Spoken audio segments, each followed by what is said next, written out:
আমাদের জন্য কোনো কঠিন নেই।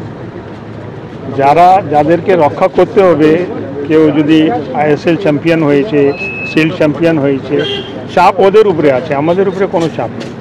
আমরা তো এবার ফার্স্ট ইয়ার, এটা লার্নিং বছর আছে আমাদের জন্য।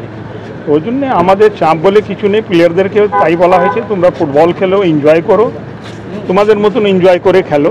এবারে মাঠের মধ্যে বোঝা যাবে। অনেক লোক অনেক রকম কথা বলছে এটা মিনি ডার্বি আছে, কিন্তু আমি মনে করি এটা সুপার ডার্বি আছে। কেননা অনেক দিন পরে ওর সঙ্গে আমাদের দেখা হচ্ছে, আমার সঙ্গে ওদের দেখা হচ্ছে।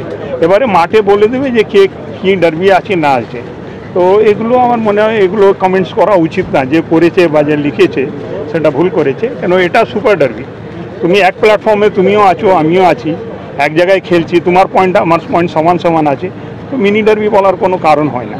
তো এখানে আমাদের প্লেয়ারকে একটাই ট্রিপ দেওয়া হয়েছে যে তোমরা এনজয় করো, খেলা হার জিতের আছে কোনো ব্যাপার নেই। চাপ যার উপরে আছে, যারা দুবার চ্যাম্পিয়ন হয়েছে, একবার চ্যাম্পিয়ন হয়েছে। ফার্স্ট টাইম মোহনবাগানের সঙ্গে খেলছি আমরা, তো এর আগে তো এটিকে শুনতাম যে এটিকে চ্যাম্পিয়ন হয়েছে, অমুক হয়েছে তমুক হয়েছে, কিন্তু এখন এবারে আমাদের সঙ্গে এখন 90 মিনিটের মাঠের মধ্যে যা হবে দেখা যাবে। আমাদের প্লেয়ার 100% ফিট, 100% দেওয়ার জন্য রেডি আছে। এবারে মাঠে তাকে উত্তর দেওয়া হবে। একটা বিষয় যে সমর্থকদের এটা টিকিটের নিয়ে একটা সমস্যা ছিল, সেটা সে যেরকম ওরা দিয়েছে ওই রকম আমরাও দেবো, আমরাও ওই তাই করব। আজকে আমাদের 2000 টিকিট দেওয়া হয়েছে, আমরাও 2000 দেবো। আর